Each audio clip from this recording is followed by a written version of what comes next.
Hello, welcome to week 5 of your Advanced Computers 3 course.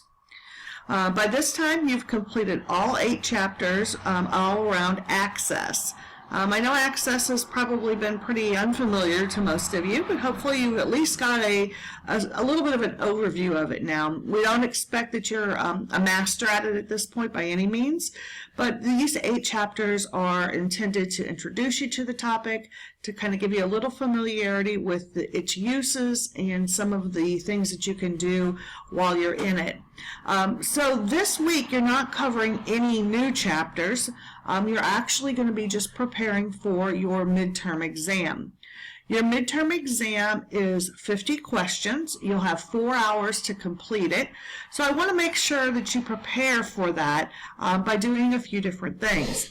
Since it's covering all 8 chapters, what I've done is I've provided you with 8 files. So there are 8 PDFs. Each of those PDF files are just 1 page long. And what those are just summaries of each chapter. So this is the example of what you'll see for chapter 1, and there's the same thing for all of the other chapters as well.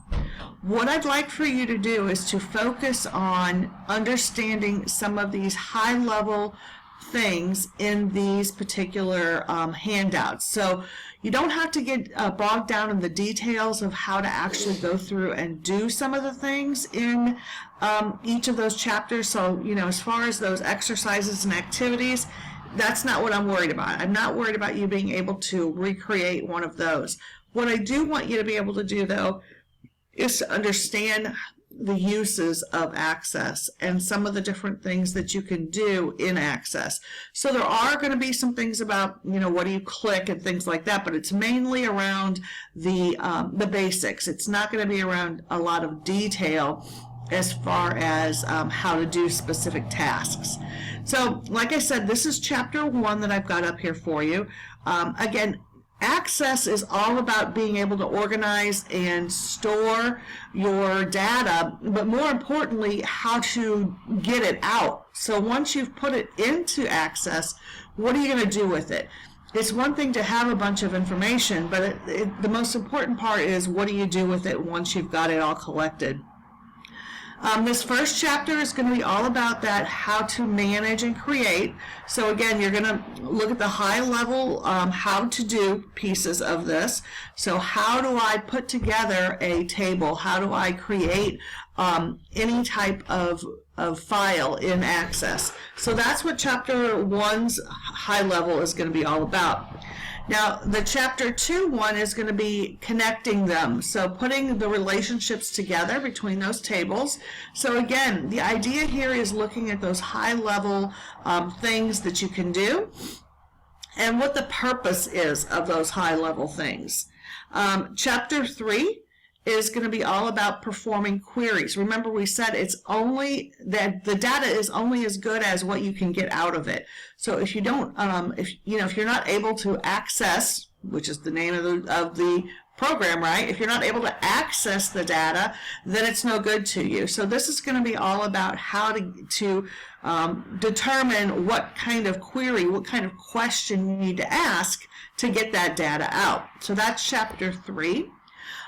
Chapter 4 was all about creating and modifying tables in the design view. So this is more of how to make things look nice, okay? It's how to make them more user-friendly.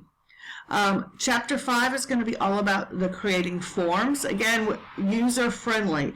So even though you may not be the creator of Access in the future, you want it to be user-friendly so that those who don't necessarily have a real in-depth understanding of Access can still get in there and use it. So when we create a form, that allows others to be able to get in there and enter information and manipulate the database without having to have a deep knowledge of how the database works.